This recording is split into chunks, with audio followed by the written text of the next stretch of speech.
একজন মানুষ মনে করেন ইসলাম সম্পর্কে, আল্লাহ দহিতা সম্পর্কে সে এমন একটা কথা বলছে, সে তো কাফের হয়েছে। সামনে যাদেরকে উদ্দেশ্য করে বা যারা সেখানে উপস্থিত ছিল তারা যদি এটার প্রতিবাদ না জানায়, এটার মনসমর্থন করে, চুপ থাকে, চুপ থাকা মানে হচ্ছে ইসলামে হয় আপনি পক্ষে না হলে বিপক্ষে, মনসম্মতের কোনো বিষয় নেই, নিরপেক্ষতার কোনো অবস্থান ইসলামে নেই। নিরপেক্ষতা মানেই হচ্ছে কি আপনি ইসলামের বিপরীত দিকে।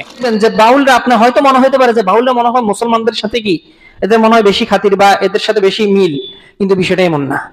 যে বাউলরা যখন যে রূপ ধরা দরকার তারা সেই রূপ ধারণ।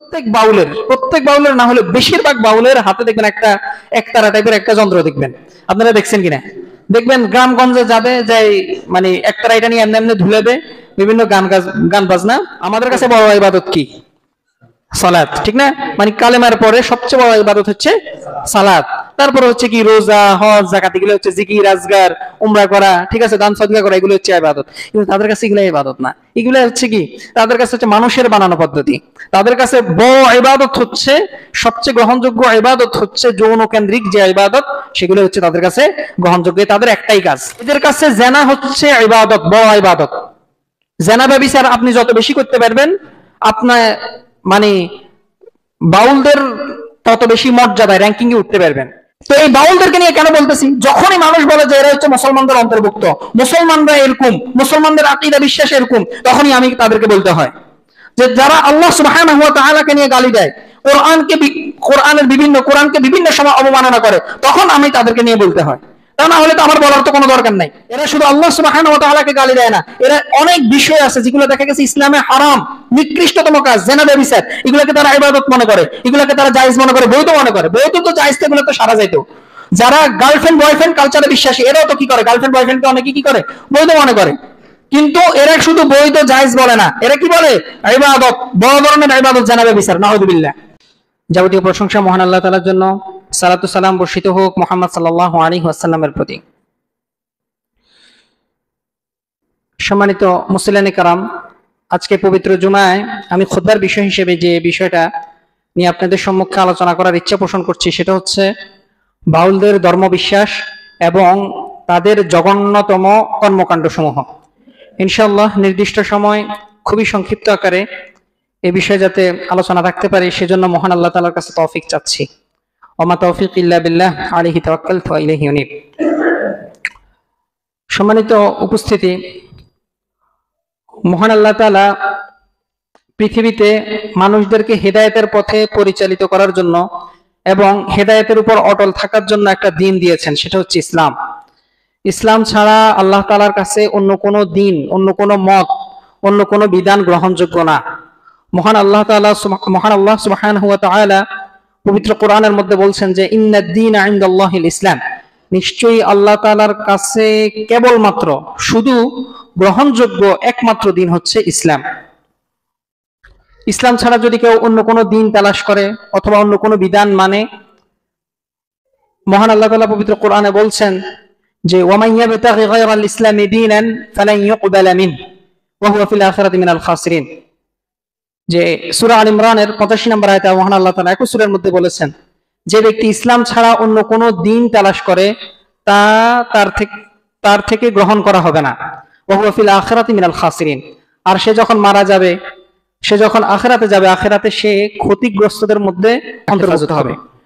আল্লাহ তাআলা আমাদের এই দুইটা আয়াত থেকে আমরা বুঝতে পারি যে আল্লাহ তাআলার কাছে একমাত্র দিন হচ্ছে কি ইসলাম। ইসলাম ছাড়া অন্য কোনো দিন আল্লাহ তাআলার কাছে গ্রহণযোগ্য নয়। কিন্তু আজকে যদি আমরা সমাজের দিকে যদি লক্ষ্য করি, বিশেষ করে বাংলাদেশে যদি আমরা লক্ষ্য করি, এক শ্রেণীর মানুষদেরকে দেখা যায় যে যারা প্রায় সময়, বেশিরভাগ সময় মুসলিম নাম ধারণ করে বিভিন্ন অনইসলামিক, যেটা ইসলাম স্বীকৃতি নয়, এমন কর্মকাণ্ড ঘটিয়ে থাকে। এতে দেখা যায় যে মুসলিমদের, যারা প্রকৃত মুসলিম, তাদেরকে চেনা প্রায় দুষ্কর হয়ে যায়। এটা তো স্বাভাবিক, ঠিক না? মনে করেন ইসলামের নাম দিয়ে একজন এক ধরনের কাজ করতেছে, আবার অন্যজন আরেক ধরনের কাজ করতেছে। তো সাধারণ মানুষ যারা ইসলাম সম্পর্কে অজ্ঞ বা অমুসলিমরা যে ইসলাম সম্পর্কে জানতে চায়, সে কি হয়ে যায়, কনফিউশনের মধ্যে চলে যায় যে আসলে কোনটা প্রকৃত ইসলাম, কোনটা ইসলাম নয়।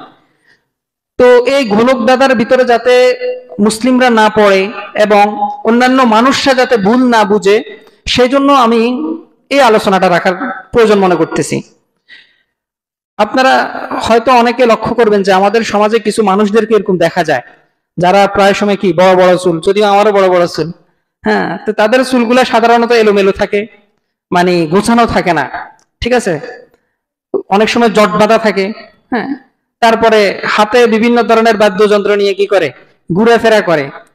তো এদেরকে সাধারণত আমাদের দেশে মানুষরা লালনের অনুসারী অথবা বাউল বলে থাকে। তো আপনার হয়তো প্রশ্ন হতে পারে যে আজকে আপনি এই বিষয়টা নিয়ে আলোচনা করার কি দরকার, বাউলদের সম্পর্কে আমাদের মুসলিম, কারণ এখানে জানার প্রয়োজন আছে। কারণ হচ্ছে যে যদিও এই আলোচনাটা রাখার অনেক আগে দরকার ছিল, যেহেতু এটা বিশ্বাসগত বিষয়ের সাথে সম্পর্কিত, আকীদার সাথে সম্পর্কিত। আমাদের মুসলিমদের উপর জানা ফরজ যে শুধু আপনি জানলেন যে ইসলাম কি, আপনি শুধু এটা জানি বসে থাকলেন, এটা একজন প্রকৃত মুসলমানের বৈশিষ্ট্য না। একজন মুসলমানকে অবশ্যই জানতে হবে যে ইসলাম কি না, দুটোটা জানতে হবে।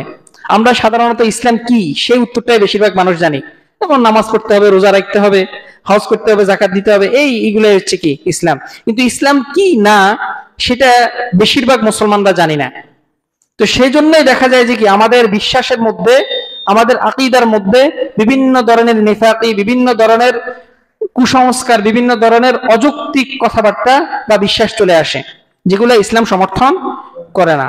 সেজন্য আপনারা হয়তো কিছুদিন আগে যদি মিডিয়ার দিকে যদি লক্ষ্য করেন, সোশ্যাল মিডিয়াতে, যে একজন বাউলের একটা কথা খুব বেশি ভাইরাল হয়েছে, যে আল্লাহ সুবহানাহু ওয়া তাআলাকে কেন্দ্র করে সে জঘন্যতম, নিকৃষ্টতম একটা বেয়াদবিমূলক কথা বলেছে, যে সকল কথা যদি কোনো মুসলমান যদি সে বলে অথবা কেউ বলল না, সেটাকে প্রতিবাদ করলো না, সেটার মনসম্মতি জানালো, তারা আর মুসলমান থাকতে পারে না।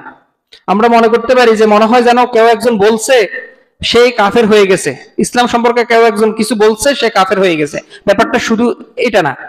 একজন মানুষ মনে করেন ইসলাম সম্পর্কে, আল্লাহ দহিতা সম্পর্কে সে এমন একটা কথা বলছে, সে তো কাফের হয়েছে। সামনে যাদেরকে উদ্দেশ্য করে বা যারা সেখানে উপস্থিত ছিল, তারা যদি এটার প্রতিবাদ না জানায়, এটার মনসমর্থন করে, চুপ থাকা মানেই হচ্ছে ইসলামে হয় আপনি পক্ষে না হলে বিপক্ষে, মনসম্মতের কোনো বিষয় নেই, নিরপেক্ষতার কোনো অবস্থান ইসলামে নেই। নিরপেক্ষতা মানেই হচ্ছে কি আপনি ইসলামের বিপরীত দিকে, বুঝতে পেরেছেন, মানে ইসলামের বিপক্ষে। তো কেউ যদি এরকম নিরপেক্ষতাকে মনসমর্থন করে, তাহলে সেও আর মুসলিম থাকতে পারে না। তো আমি আমার মূল কথার মধ্যে ফিরে যাচ্ছি, যে বাউল এটা সম্পর্কে আপনাকে জানা দরকার, যে এরা কারা, এদের পরিচয় সম্পর্কে জানা দরকার। যে বাউল, অনেকে বলে থাকে যে বাউল এটা আসছে বাতুল শব্দ থেকে। বাতুল মানে হচ্ছে পাগল শ্রেণী। দেখবেন এদের কর্মকাণ্ড অনেকটা পাগলের মতো, হ্যাঁ, পাগলদের এরকম দেখবেন না, রাস্তাঘাটে কি চলাফেরা করে, ঘর বাড়ি নাই, ঘর বাড়িতে যায় না, হ্যাঁ, পারিবারিক কোনো দায়িত্ব নাই, হ্যাঁ। তো এদের কর্মকাণ্ড গুলো অনেকটা পাগলের মতো, এজন্য এই বাতুল থেকে এদেরকে কি বলা হয়, বাউল বলা হয়। এটা এক শ্রেণীর মানুষ বলে। আবার কেউ কেউ বলে থাকে যে আউল চাঁদ নামে একজন লোক ছিল 1700 সাল থেকে, সে বিভিন্ন ধরনের এই এখনকার বাউলরা যে সকল কর্মকাণ্ড করে থাকে, সে এই সকল কর্মকাণ্ড করত। তো এই আউল চাঁদ, সে এই আউল থেকে কি হয়ে গেছে, বাউল হয়ে গেছে, বুঝতে পারছেন। এটা কেউ কেউ বলছেন, আরো অনেকজনে অনেক কথা বলছেন। তবে আমার কাছে মানে যেটা সবচেয়ে বেশি ভালো লেগেছে সেটা হচ্ছে যে একজন লেখক, আমি লেখকের নামটা ভুলে গেলাম, যে তিনি বলেছেন যে বাউল শব্দটা এসেছে বাল শব্দ থেকে। কোরআনে যে শব্দটা এসেছে যে আতাদউনা বা'লান ওয়া তাযারুনা আহসানাল খালিকিন, যে তোমরা কি বালের ইবাদত করো, বালকে ডাকো এবং আল্লাহ সুবহানাহু ওয়া তাআলাকে ত্যাগ করো। তো এই বাল এটা হচ্ছে এক ধরনের মূর্তি। এই মূর্তির উপাসনা করতো কারা, সিরিয়া, মিশর, কেউ কেউ বলে থাকেন যে পারস্যের যারা অধিবাসী আছে তারা এই মূর্তির উপাসনা করে থাকে। এটা হচ্ছে একটা মূর্তি। এটা কেমন মূর্তি আপনারা হয়তো জানেন, যে যারা বিভিন্ন দেবদেবীর উপাসনা করে, তারা মনে করে যে বিভিন্ন কোন একটা দেবী সে একটা নির্দিষ্ট ক্ষমতার অধিকারী, বুঝতে পারছেন। মনে করেন দুর্গা, তার কাজ হচ্ছে কি করা, জ্ঞান দান করা, ঠিক আছে। রাম, তার এক ধরনের কাজ। ব্রহ্মা, তার এক ধরনের কাজ। তো এরকম যে দেবতাগুলো আছে, এই দেবতাগুলোর প্রত্যেকেরই আলাদা আলাদা কাজ ভাগ করে দেওয়া আছে। তো বাল এরও একটা কাজ আছে, ঠিক আছে। তাকে সাধারণত মানুষ কি দেবতা হিসেবে উপাসনা করে, তাকে যে দেবতা হিসেবে উপাসনা করে সেটা হচ্ছে প্রজনন দেবতা। প্রজনন মানে বুঝেন, প্রজনন মানে বুঝেন না? হ্যাঁ, প্রজনন মানে বুঝলে হয়েছে। অনেক মানুষ দেখা যায় হয়তো না বুঝতে পারেন। প্রজনন মানে হচ্ছে কি, স্বামী স্ত্রী মিলনের ফলে যে মিলনের যে সিস্টেমটা, মোট কথা পশু প্রাণী অন্যান্য মানুষ বা যে কোনো জীবজন্তু মিলনের যে প্রক্রিয়া, সেটাকে বলা হয় প্রজনন। বুঝতে পারছেন? রিপ্রোডাক্টিভ বা রিপ্রোডাকশন ইংরেজিতে যেটা বলে। তো এটা হচ্ছে প্রজনন দেবতা। তার মানে বুঝতেই পারেন যে তাদের ইবাদত গুলা কি কেন্দ্রিক হইতে পারে। এই শব্দটা থেকে বুঝার সহজভাবে অনুমান করতে পারেন যে তারা মানে কি ধরনের উপাসনা করে বা তাদের উপাসনার বিষয়বস্তু কি হতে পারে, এই শব্দটা থেকে সেটা বুঝে পরিচয়। এবার আমরা আসি যে বাউলদের কিছু বৈশিষ্ট্য আছে। বাউলদের কিছু বৈশিষ্ট্য আছে। আপনি দেখবেন যে বাউলরা, আপনার হয়তো মনে হতে পারে যে বাউলরা মনে হয় মুসলমানদের সাথে কি এদের মনে হয় বেশি খাতির বা এদের সাথে বেশি মিল, কিন্তু বিষয়টা এমন না। যে বাউলরা যখন যে রূপ ধরা দরকার তারা সে রূপ ধারণ করে, অনেকটা গিরগিটির মতো। গিরগিটি চেনেন না? হ্যাঁ, তো বাউলরা হচ্ছে এরকম যে যখন দেখা যায় একজন হিন্দুর সাথে সে কথা বলতেছে, তখন হিন্দু কেন্দ্রিক, হিন্দু সংস্কৃতি কেন্দ্রিক যত ধরনের কথাবার্তা আছে সেই ধরনের কথাবার্তা বলবে।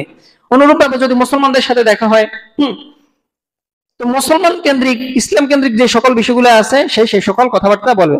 এমনকি নাস্তিকদের সাথে আরো মজার বিষয় হচ্ছে, এদের সাথে সবচেয়ে ভালো সম্পর্ক হচ্ছে নাস্তিকদের সাথে। বুঝতে পারছেন? নাস্তিকরা এদেরকে খুব পছন্দ করে। কেন পছন্দ করে সেটা বলবো। যে নাস্তিকদের সাথে কিভাবে কথা বলতে হয়, তাদের কাছে যখন যায় তখন তাদের কেন্দ্রিক কথাবার্তা বলে। বুঝতে পারছেন? এটা যখন আপনি মনে করেন আপনি মুসলমান রূপে যখন গেলেন তার কাছে, আপনি তার সাথে যখন কথাবার্তা বলবেন আপনি এটা বুঝতে পারবেন। মনে করেন কোন একজন নাস্তিক আসছে আপনার পাশে, মুসলিম, আপনি যদি দাঁড়ানো থাকেন, সে আপনাকে হাইলাইট করবে না, আপনার সাথে কথা বলবে না। সে ওই নাস্তিক যে আসছে তার সাথে যেভাবে কথা বলতে হবে সে সেভাবে বার্তা বলবে। যারা মানে বাউল শ্রেণীর আছে, এদের প্রধান বৈশিষ্ট্য হচ্ছে এরকম টাইপের।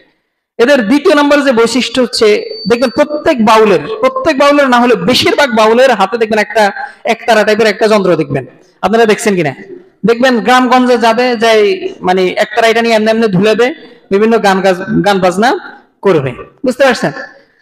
এটা হচ্ছে দ্বিতীয় বৈশিষ্ট্য। 3 নম্বর বৈশিষ্ট্য হচ্ছে এরা কোনো কথা, মনে করেন আপনি যদি কোনো কথা এদেরকে জিজ্ঞেস করেন, এরা কোনো কথা সোজা সাপটা উত্তর দিবে না।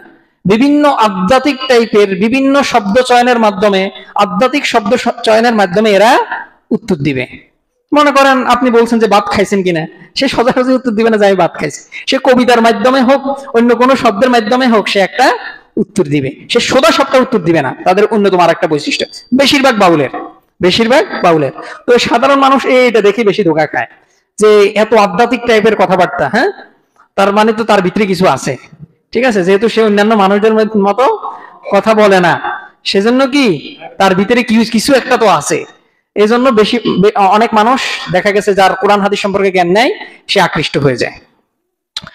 তারপরে তাদের 4 নম্বর যে বৈশিষ্ট্য সেটা হচ্ছে যে তাদের বেশিরভাগ চুলগুলা বড় থাকে, আর চুলগুলা কোনো গোছানো থাকে না। রাসূল সাল্লাল্লাহু আলাইহি ওয়াসাল্লাম বাব্বি চুল রাখেন নাই? রাসূল সাল্লাল্লাহু আলাইহি ওয়াসাল্লাম হাদিসের মধ্যে পাওয়া যায়, রাসূল সাল্লাল্লাহু আলাইহি ওয়াসাল্লাম বাব্বি চুল রাখছেন। কখনো সেটা কানের লতি পর্যন্ত, কখনো সেটা গলা পর্যন্ত, কখনো সেটা ঘাড় পর্যন্ত, ঘাড় পার হয়ে গেছে। বুঝতে পেরেছেন? তো কিন্তু আপনি এদের যে বাবরি চুলের স্টাইলটা এটা দেখবেন, আর রাসূল সাল্লাল্লাহু আলাইহি ওয়াসাল্লাম উনার চুলগুলোকে পরিচ্ছন্ন রাখার জন্য, যাতে স্ট্রেট থাকে, যাতে মানে এলোমেলো না হয়ে যায়, এজন্য রাসূল সাল্লাল্লাহু আলাইহি ওয়াসাল্লাম বেনি করে রাখতেন। শামাইলে তিরমিজি যদি আপনি পড়ে থাকেন, আপনি দেখবেন রাসূল সাল্লাল্লাহু আলাইহি ওয়াসাল্লাম চুলগুলা 4টা বেনি করে রাখতেন। উনার চুলগুলো অত্যন্ত ঘন ছিল।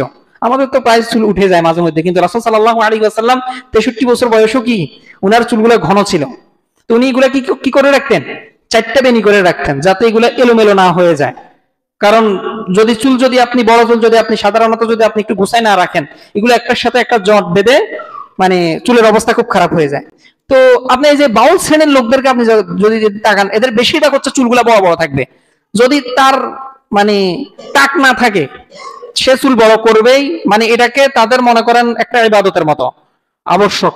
যেমন আমরা অনেকে, যেমন আমি বাবরি চুল রাখছি, আমি কি এটাকে ফরজ মনে করি? না, আমি এটা ফরজ মনে করি না। এটা রাসূল সাল্লাল্লাহু আলাইহি ওয়াসাল্লামের একটা সুন্নাত, উনি বেশিরভাগ সময় বাবরি চুল রাখছেন, আমি সেজন্য রাখছি। কিন্তু এদের দেখা গেছে যে এদের সিস্টেমের মধ্যে যারা আধ্যাত্মিক টাইপের কথাবার্তা বলে, যারা বড় ধরনের বাউল, এদেরকে কি রাখতে হবে? চুলগুলা বড় রাখতে হবে। বুঝতে পারছেন? এই আপনি মোটামুটি এই 4-5টা বৈশিষ্ট্য যদি আপনি দেখেন, আপনি এদেরকে চিনতে পারবেন। হ্যাঁ, দাড়িও রাখে অনেকে, দাড়িগুলো অনেক বড় রাখে, আর দাড়িগুলোর অবস্থা মনে হয় আমরা তো দাঁড়িয়ে আশ্রাই, এদের কেন জানি এরা ময়লা টয়লা টাইপের চলাফেরা করতে এরা বেশিরভাগ পছন্দ করে। এদের জামা কাপড় দেখবেন ময়লা, ঠিক আছে, চুল জানে দেখবেন ময়লা, ঠিক আছে, এই ধরনের টাইপের মানুষ। এবার আমরা আসি 3 নম্বরে যে বিষয়টা নিয়ে কথা বলি, সেটা হচ্ছে এদের কাজ কি, বাউলদের কাজ কি। আপনার তো এদের কাজ সম্পর্কে জানতে হবে। এদের প্রধান, এদের অনেকগুলো কাজ আছে, কাজের মধ্যে প্রধান যে কাজটা সেটা হচ্ছে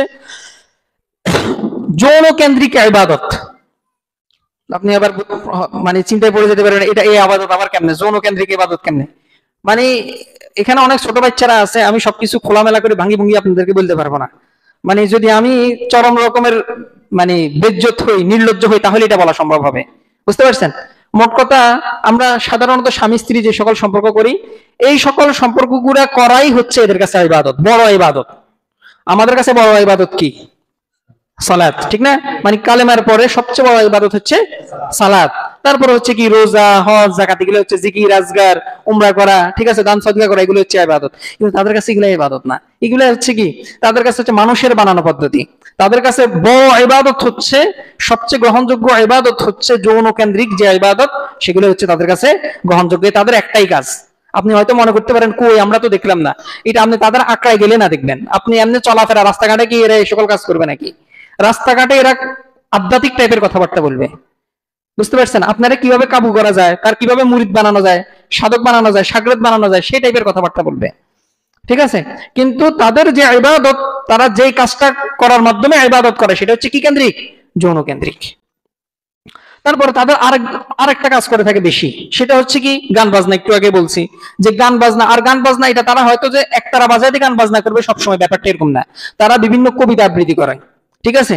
আর তাদের কবিতাগুলো কিরকম আপনাকে বলি, তাদের কবিতাগুলোর প্রত্যেকটা কবিতার শব্দের মধ্যে যৌন কেন্দ্রিক সম্পর্ক।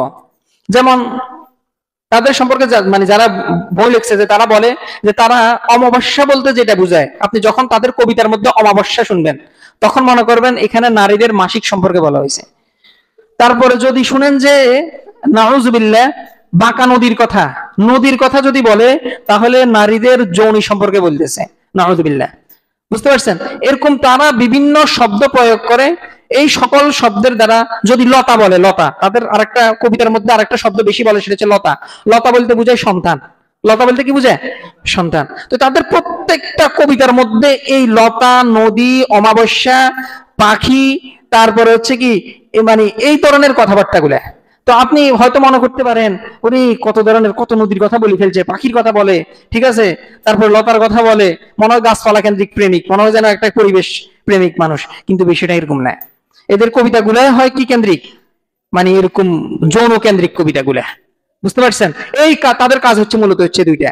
একটা হচ্ছে নিজেরা কি করবে, যৌন কাজগুলো করবে, ঠিক আছে। আরো ভয়ঙ্কর বিষয়গুলো আসতেছে। তো এই যে যৌনতা, সাধারণত এটা কি খারাপ নাকি? যৌনতা তো খারাপ না, এটা সকল স্বামী স্ত্রীরা এই সম্পর্ক করে না। আমরা যে দুনিয়াতে আসছি, আমরা তো এইভাবেই আসছি, ঠিক না? কিন্তু তাদেরটা কেন খারাপ, সেটা আমি আসতেছি। তো তাদের কাজ মূলত হচ্ছে কি এই দুইটা।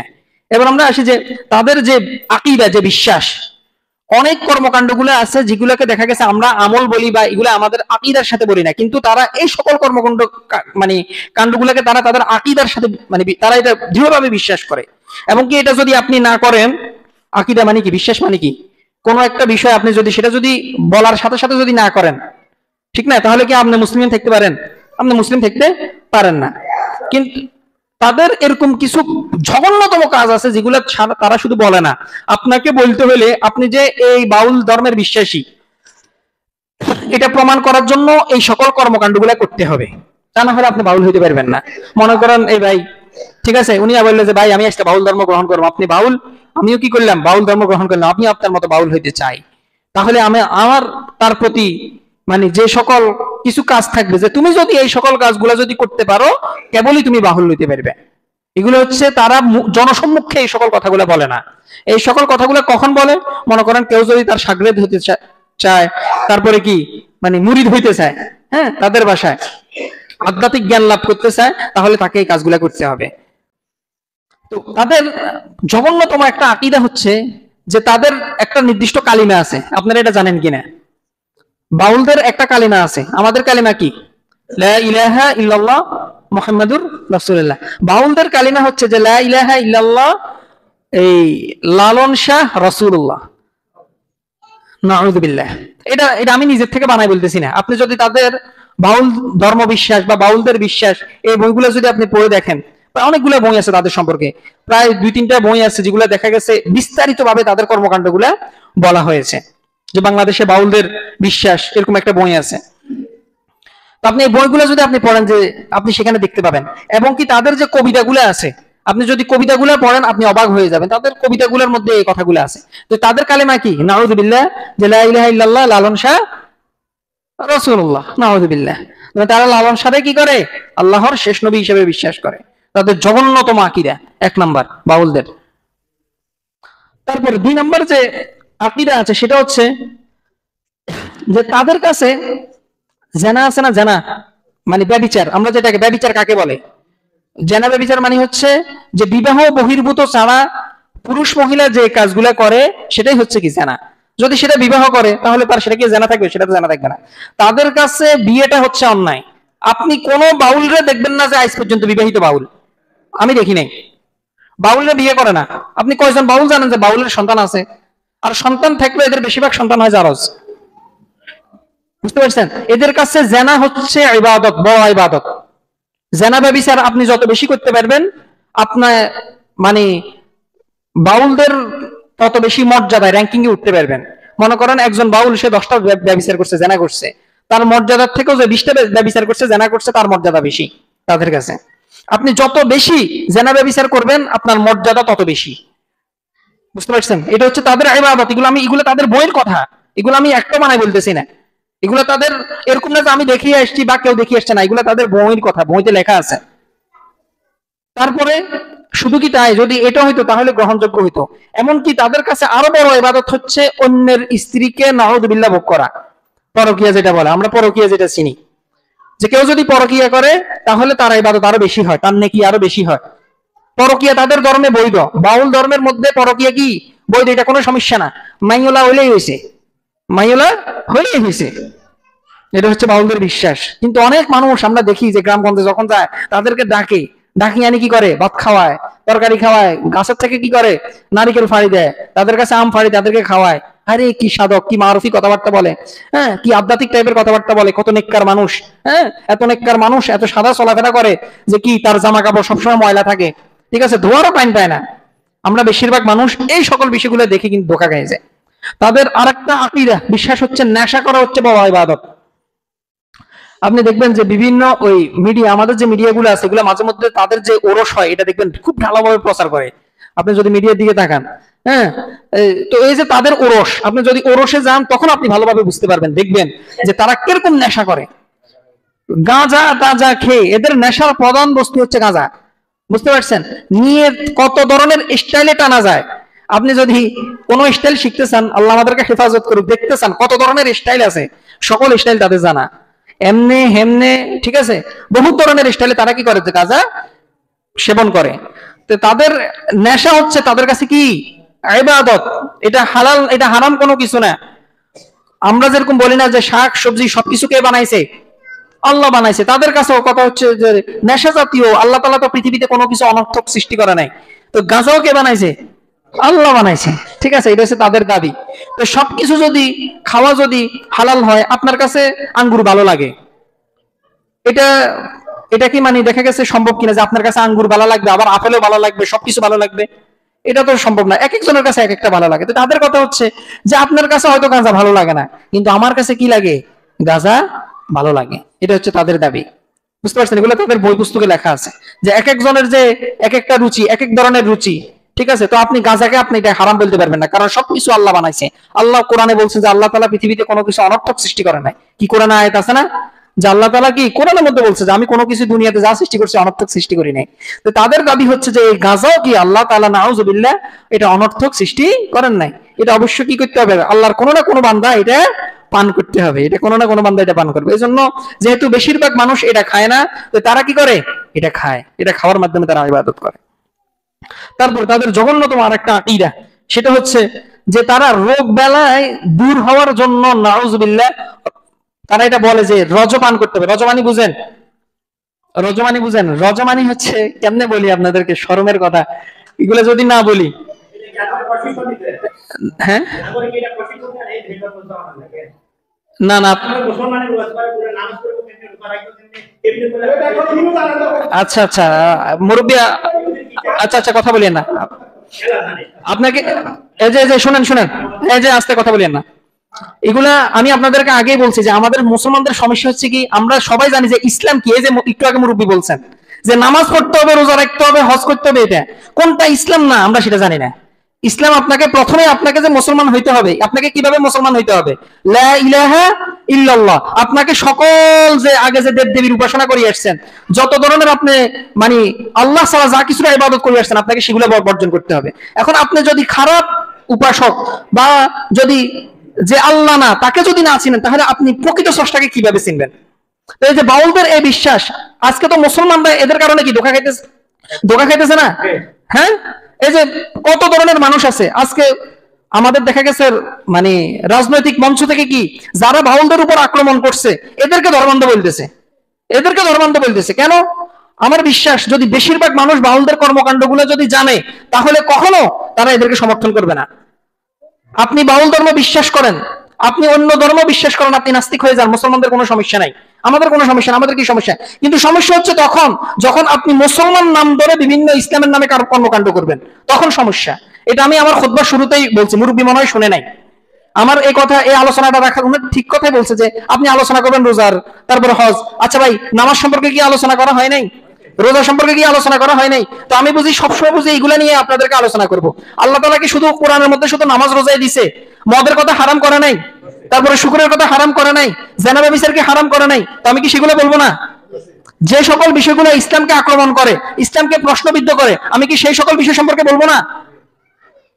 তো কিছু মানুষ দেখা গেছে এগুলো না বুঝে উল্টাপাল্টা কি করে, রিয়েক্ট করে। আল্লাহ এদেরকে হেফাজত করুক। তো এই সকল বিষয়গুলো আপনি যদি না জানেন, কয়দিন পরে দেখবেন যে আপনার ছেলে সেখানে যায় হাজির, এই যে বিভিন্ন তাদের আধ্যাত্মিক কথাবার্তা শুনে ধোঁকা খেয়ে যাবে। তো আপনি যদি এগুলো এখন জানেন, তাহলে আপনি সতর্ক হতে পারবেন, আপনার পরিবারকে আপনি সতর্ক করতে পারবেন। তো আমি এটা হয়তো দেখা গেছে এখানে যেহেতু ছোট ছেলেরা আছে বা মুরব্বী মানুষ, উনি এটা অপছন্দ করতেছে। এখন এগুলো যদি আমি না বলি, মানে আপনি কিভাবে বুঝবেন? এই যে উনি হয়তো লজ্জা পাইতেছে বা এরকম কোনো কিছু হইতে পারে, কিন্তু এগুলো আমাদেরকে বলতে হবে। এগুলো না বললে সমাজের মানুষ বিভ্রান্ত হবে, সমাজের মানুষ খারাপ পথ অনুসরণ করবে।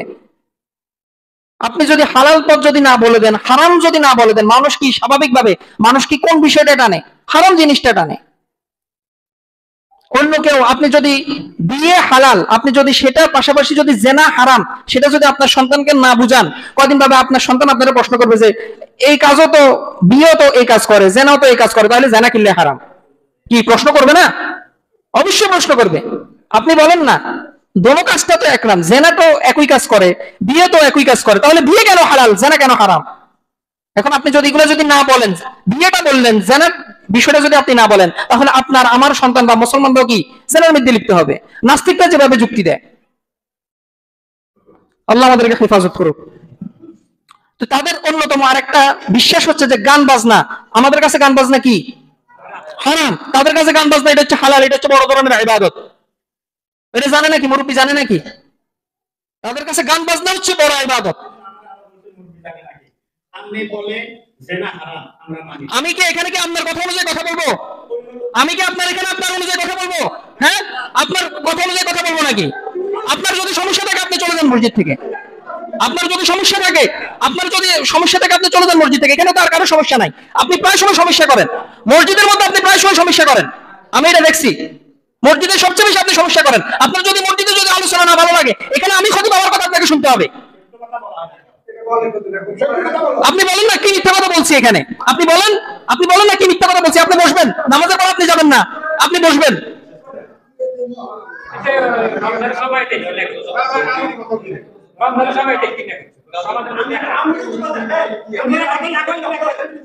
উনি প্রায় সময় সমস্যা করে, মসজিদের মধ্যে আসে।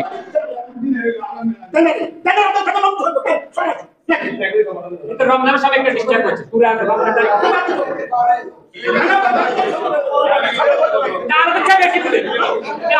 বেশি বুঝে, এটা বুঝতে আপনার যদি সমস্যা হয়, আপনার যদি আলোচনা ভালো না লাগে, আপনি চলে যেতে পারেন। কত মসজিদ আছে বাংলাদেশে, কি এই মসজিদের অভাব আছে নাকি?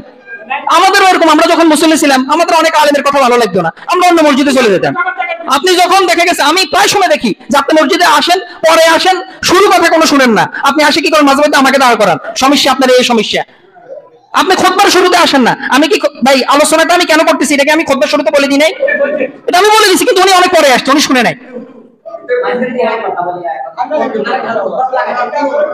আপনার সমস্যা থাকলে আপনি আমাকে খুতবার পরে বলেন যে ভাই আমার এটা সমস্যা। উনি প্রায় সময় এই সমস্যাগুলো করে, মাঝে মধ্যে আমাকে একা একা ধরে যে এই সমস্যা কেন করছেন, এটা কেন করছেন, ওটা কেন করছেন।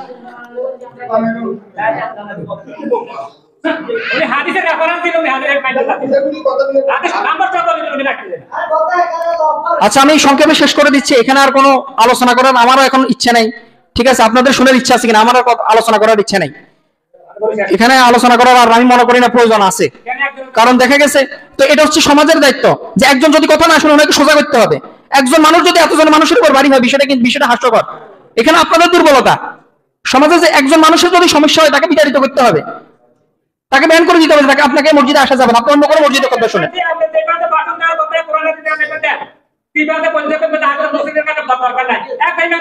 তো নামাজের এই যে খুতবার মাঝখানে প্রায় সময় দেখি যে উনি কথা বলে, এইটা দেখা গেছে যিনি দেখা গেছে খুতবা দেয়, যিনি খুতবা দেয় তার কি ইন্টারাপ্ট হয়, সমস্যা হয়। আপনার স্বাভাবিকভাবে আলোচনাতে দেখা গেছে সবসময় যে একটা আলেম যে একটা বিষয় নিয়ে আলোচনা করবে, বিষয়টা তো এরকম না। একজন আলেমকে কথা বলতে হবে সমাজের সমস্যা নিয়ে। এই যে এই বাউলটা যে কথা বললো নাউজুবিল্লাহ, উনি কি এটা জানে যে আমি নাউজুবিল্লাহ আল্লাহর আগামাতে আমি কোনো কিছুই বুঝি না? উনি কি এই কথা শুনছে? এটা কত জঘন্যতম একটা কথা, তো আমি কি তাদের সম্পর্কে বলবো না? সূরা নাসকে নিয়ে পর্যন্ত টিটকারি করতেছে নাউজুবিল্লাহ। বাউলটা এত নাচানাচি কেন করে? কারণ হচ্ছে কোরআনে নাকি নাউজুবিল্লাহ বলছে যে নাচতে, কুল আউযু বিরাব্বিন নাস, মালিকিন নাস, ইলাহিন নাস, কোরআনে নাচতে বলছে এজন্য আমরা নাচি। এটা কি কোরআনের অবমাননা নয়? দেশের একটা পক্ষে এদের অবস্থান নিছে, এদের সম্পর্কে কি হবে? দেশের এই যে রাজনৈতিক আরো জঘন্যতম, ভাই সুন্দর কথা বলছে, জঘন্যতম ইয়া দেশের যারা বড় বড় ভাগা ভাগা রাজনীতি, এরা এদের পক্ষ নিছে।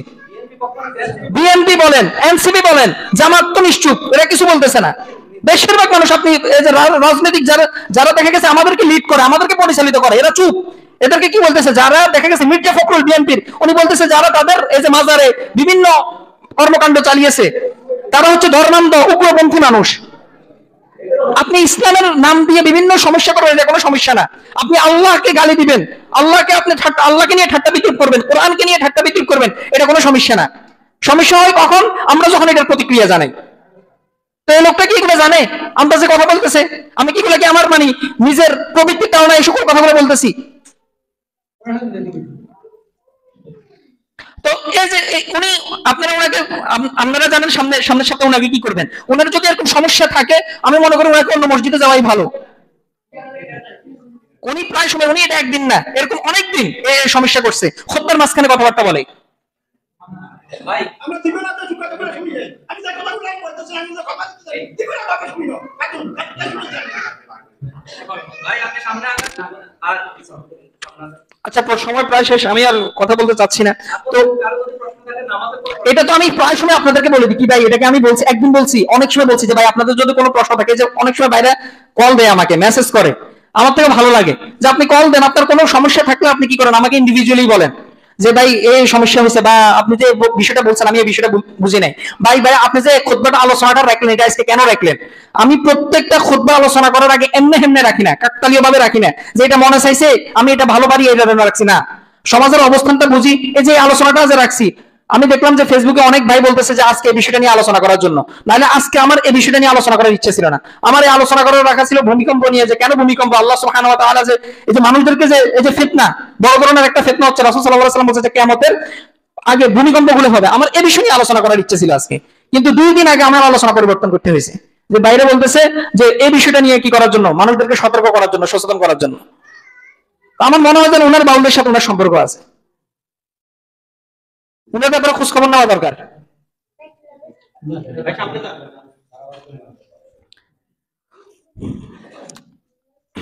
আল্লাহ আমাদেরকে হেফাজত করুক। বাউলদের আরেকটা বিষয় যেটা, সেটা হচ্ছে যে তাদের ইসলাম সম্পর্কে তাদের জঘন্যতম কথা, এই যে কিছুক্ষণ আগে ভাই বললো যে কোরআনকে তারা অবমাননা করে, এমনকি এগুলাকে তারা অবমাননা করে, এগুলো কোনো গুনাহ মনে করে না। কোরআনকে অবমাননা করা এগুলো তাদের আলোচনা যদি আপনি শুনেন, আলোচনার মধ্যে প্রায় সময় এগুলো আপনি শুনতে পারবেন। কোরআনের বিভিন্ন শব্দ নিয়ে, বিভিন্ন মানে বর্ণ নিয়ে তারা কি করে? অবমাননা করে। এই যে সূরা নাসকে নিয়ে পর্যন্ত তারা কি করছে? অবমাননা করছে। আল্লাহ সুবহানাহু ওয়া তাআলাকে নিয়ে পর্যন্ত কি করছেন? অবমাননা করছে।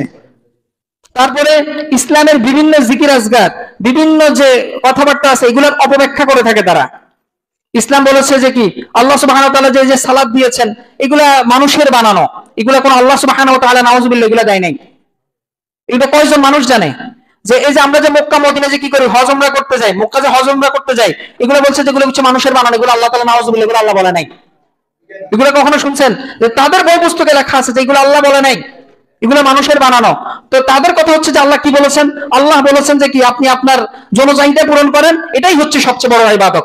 আপনার দেহ কেন্দ্রিক আপনি ইবাদত করেন, এগুলোই হচ্ছে কি আপনি যত বেশি করবেন আপনি তত বেশি ইবাদত করলেন। তাদের কাছে ইবাদত ছাড়া আর কোনো কিছু নেই। জনকেন্দ্রিক বিষয়গুলো ছাড়া তাদের কাছে ইবাদত নাই। সালাত তাদের কাছে ইবাদত না, রোজা হজ যাকাত এগুলো তাদের কাছে ইবাদত না। তারপর আমরা আসি যে বাউল, আপনি হয়তো মনে করতে পারেন যে এগুলা মানে নিজেরা কয়েকজন মানুষ মিলে একটা ধর্ম বানাইছে, না, এগুলাকে সৃষ্টি করা হয়েছে, এগুলাকে বানানো হয়েছে, এগুলাকে বাংলাদেশে পাকাপোক্ত করা হয়েছে মানুষদের ধর্ম বিশ্বাস নষ্ট করার জন্য। ইসলামের মধ্যে যাতে খারাপ আকীদা, মন্দ আকীদা, ভ্রান্ত আকীদা যাতে ভালোভাবে ঢুকে যায়, মানুষ ভালোভাবে মানে যাচাই না করতে পারে, কনফিউশনের মধ্যে থাকে যে কোনটা সঠিক কোনটা বেঠিক। এই সেজন্য কি তাদেরকে ভালো মতো পাকাপোক্ত করা হয়েছে, এই বাউলদেরকে তৈরি করা হয়েছে।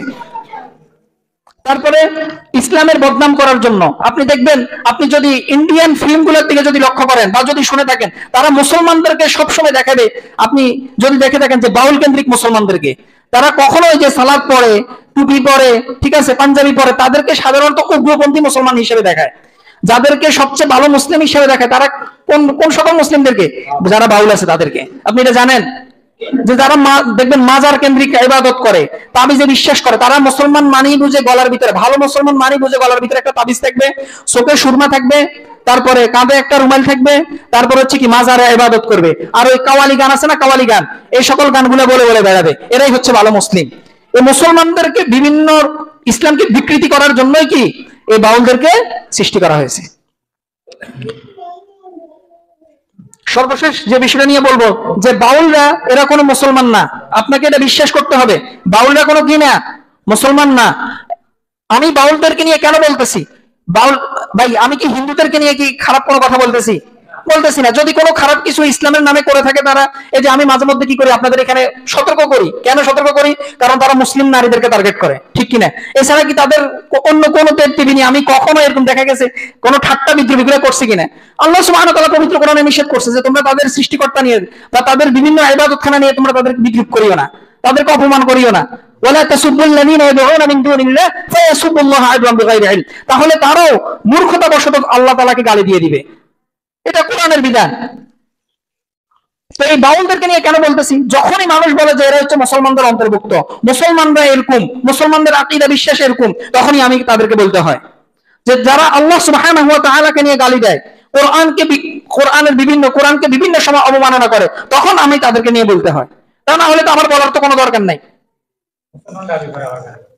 তো এই যে এই বাউলরা এরা কোনো মুসলমানদের মধ্যে অন্তর্ভুক্ত না। এরা শুধু আল্লাহ সুবহানাহু ওয়া তাআলাকে গালি দেয় না, এরা অনেক বিষয় আছে যেগুলো দেখা গেছে ইসলামে হারাম, নিকৃষ্টতম কাজ, জিনা ব্যভিচার, এগুলোকে তারা ইবাদত মনে করে, এগুলোকে তারা জায়েজ মনে করে, বৈধ মনে করে। বৈধ তো জায়েজ, এগুলো তো সারা যাইতো। যারা গার্লফ্রেন্ড বয়ফ্রেন্ড কালচারে বিশ্বাসী, এরাও তো কি করে, গার্লফ্রেন্ড বয়ফ্রেন্ডকে অনেকে কি করে, বৈধ মনে করে। কিন্তু এরা শুধু বৈধ জায়েজ বলে না, এরা কি বলে, ইবাদত, বড় ধরনের ইবাদত, জিনা ব্যভিচার, নাউযুবিল্লাহ। তো যে সকল আল্লাহ সুবহানাহু ওয়া তাআলা, এটা সকল উলামায়ে কেরাম এই ক্ষেত্রে একমত, আল্লাহ সুবহানাহু ওয়া তাআলা যে বিষয়টাকে হারাম করেছেন, কেউ যদি সেই বিষয়টাকে হালাল করে তাহলে সে মুসলমান দেখতে পারে না। তো বাউলরা কি না ভাই, এটা আপনাকে এটা বলতে হবে না যে বাউলরা মুসলমান। কেউ মুসলমান আছে না, বাউলরা কি না, মুসলিম নয়। এখন আমার সর্বশেষ যেটা কথা সেটা হচ্ছে যে আমাদের মুসলমানদের, তাদের ব্যাপারে আমাদের মুসলমানদের কি করণীয়? প্রথমত তাদের ব্যাপারে আমাদের মুসলমানদেরকে প্রত্যেকে নিজে নিজে সতর্ক থাকতে হবে। যখনই কেউ এরকম আধ্যাত্মিক টাইপের কথাবার্তা বলবে, এটাতে ধোকায় না পড়া। কেউ আধ্যাত্মিক টাইপের কথাবার্তা বলছে, এটা ধোকা পড়া যাবে না। তাদের ব্যাপারে দেখা গেছে আমাদের পরিবারকে সতর্ক করতে হবে যে এরকম একটা দল বের হয়েছে কি তোমাদেরকে মাঝে মধ্যে কি বিভিন্ন ধরনের আধ্যাত্মিক কথাবার্তা বলে, তারপর বিভিন্ন ধরনের দেখা গেছে, আর মানুষ অনেক সময় এটাতে ধোঁকা খায় কেন, তাদের কাছে বিভিন্ন ধরনের নারী আছে, তো নারীর ফাঁদে পড়ে কি যে কোনো মানুষ সাধারণত কি খেয়ে যায়, ধোঁকা খেয়ে যায়। আর তাদের এটা আপনারা হয়তো অবাক হবেন যে প্রত্যেক বাউলের একজন নারী সাধক থাকে, বুঝতে পারছেন, যেটার মাধ্যমে সে সাধনা করে। যেহেতু যৌন কেন্দ্রিক সম্পর্কগুলো, এই জন্য তাকে কি করতে হবে, এই কেন্দ্রিক সাধনা করতে হবে, একজন নারী থাকতে হবে। তো অনেক সময় এই নারীগুলা দেখা গেছে মুসলমানদেরকে এই নারীর মাধ্যমে কি করে, ফাঁদে ফেলে। আপনাকে সেজন্য কি থাকতে হবে, সতর্ক থাকতে হবে, আপনার পরিবারকে সতর্ক করতে হবে। আপনি দেখা গেছে যেখানে আপনি যদি চেয়ারম্যান হন, মেম্বার হন, যেখানে আপনার ক্ষমতা আছে, শক্তি আছে, আপনি সেখানে কি করতে হবে, তাদের ব্যাপারে সোচ্চার থাকতে হবে। এছাড়া তাদেরকে কি করা যাবে না, মানে দমন করা যাবে না, কারণ তাদের কি খুব বড় একটা, আপনি হয়তো মনে করতে পারেন এদের তো টাকা পয়সা নাই, এরা আর কি করবে, এদের টাকা পয়সা নাই, ঠিক আছে, এদেরকে যারা পরিচালিত করে, এরা অনেক দেখা গেছে বিলিয়নিয়ার, অনেক টাকা পয়সার মালিক। আপনি চিন্তা করতে পারবেন না যে এদেরকে কারা কারা পরিচালিত করে। এই যে দেখেন না যে তাদের এই যে বাউল সরকারের উপর আক্রমণ হয়েছে, আমাদের রাজনীতিবিদরা কি দাঁড়াই গেছে, আল্লাহ সুবহানাহু ওয়া তাআলাকে নিয়ে অপমান করছে, এটাতে কোনো সমস্যা নেই, এটাতে কি হয় নাই, আপনি কোনো সমস্যা করেন নাই। কিন্তু আপনি এটার প্রতিক্রিয়া হিসেবে আপনি বাউল সরকারকে কেন আক্রমণ করছেন, মাজারগুলো কেন ভাঙছেন, বিভিন্ন বাউলদেরকে কেন আক্রমণ করছেন, এটা হচ্ছে সবচেয়ে কি সমস্যা। এনসিপি তো ঘোষণা দিয়েছে যে এরা হচ্ছে উস্কানিদাতা, এবং কি মানে যারা এরকম উস্কানি দিয়েছে, হামলা করছে, এদের ব্যাপারে আইনি ব্যবস্থা নিতে। এনসিপি বলছে যে আমাদের রাজনৈতিক যে দল আছে বিএনপি, মির্জা ফখরুল উনি বলছেন যে যারা আক্রমণ করছে এরা হচ্ছে চরম ধর্মান্ধ এবং উগ্রপন্থী মানুষ। জামাত তো কোনো কথাই বলে নাই, আল্লাহ হেফাজত করুক আমাদেরকে। আচ্ছা ভাই, অনুগ্রহ করে কথা বলবেন না। তো এই যে এই সকল আমরা যদি দেখা গেছে নিজেদের থেকে যদি সজাগ না হই, সতর্ক না হই, দেখা গেছে কি এই যে চক্রটা আছে, এই যে এই বাউল ধর্মের বিশ্বাসী পরবর্তী দেখা গেছে আমাদের জেনারেশনের কেউ কি এই ধর্মের অনুসারী হয়ে যাবে। আল্লাহ তাআলা আমাদেরকে হেফাজত করুক। আল্লাহ সুবহানাহু ওয়া তাআলা পবিত্র কোরআনের মধ্যে বলছেন, রাসূল সাল্লাল্লাহু আলাইহি ওয়াসাল্লামকে উদ্দেশ্য করে, ওয়ান্না হাযা সিরাতী মুস্তাকিমান ফাত্তাবিউহু, রাসূল সাল্লাল্লাহু আলাইহি ওয়াসাল্লাম বলেন যে এই যে ইসলামের পথ আছে, এটাই হচ্ছে আমার পথ, ফাত্তাবিউ, তোমরা সেটার অনুসরণ করো। ওয়ালা তাত্তাবিউস সুবুল, বিভিন্ন পথের, বিভিন্ন মতের, বিভিন্ন ধর্মের অনুসরণ করিও না। ওয়ালা তাত্তাবিউস সুবুল ফাতাফাররাকা বিকুম আন সাবিলি, তাহলে তুমি ওই যে আল্লাহ রাসূলের যে পথ, সেই পথটা থেকে তুমি বিচ্যুত হয়ে যাবে। এজন্য আমাদেরকে, এটা সূরা আনআমের 153 নম্বর আয়াতে মহান আল্লাহ তাআলা বলছেন, ইসলাম, আপনি ভাই মুসলমান, শয়তান আপনাকে, আপনি এটা মনে করিয়েন না যে শয়তান সবসময় আপনাকে হারাম কাজের মাধ্যমে মানে পথভ্রষ্ট করে রাখবে, বিষয়টা এরকম না। আপনাকে মদ খাওয়াবে, গাঁজা খাওয়াবে, তারপরে কি জেনা করাবে, বিষয়টা এরকম না। আপনাকে ধর্মকেন্দ্রিক, আপনার ধর্মের মধ্যে, আপনার দ্বীনের মধ্যে ভ্রান্ত বিশ্বাস ঢুকানোর মাধ্যমে আপনাকে পথভ্রষ্ট করবে, সন্দেহ তৈরি করে দিবে, সংশয় তৈরি করে দিবে। শয়তান শুধু আপনাকে প্রবৃত্তির মাধ্যমে আপনাকে ধ্বংস করবে না, আপনার ভিতরে সন্দেহ সৃষ্টি করে দিবে, সংশয় সৃষ্টি করে দিবে। আল্লাহ তাআলার সৃষ্টিকে, আল্লাহ তাআলার দ্বীনকে কিভাবে বিকৃত করা যায় সেটার মাধ্যমে, সেটার সন্দেহ সৃষ্টি করার মাধ্যমে আপনাকে পথভ্রষ্ট করবে। আল্লাহ তাআলা আমাদেরকে হেফাজত করুক। আকুলু কওলি হাযা আস্তাগফিরুল্লাহ লি ওয়া লাকুম ওয়া লিসাইরিল মুসলিমিন ফাস্তাগফিরু ইন্নাহু আল গফুরুর রহিম।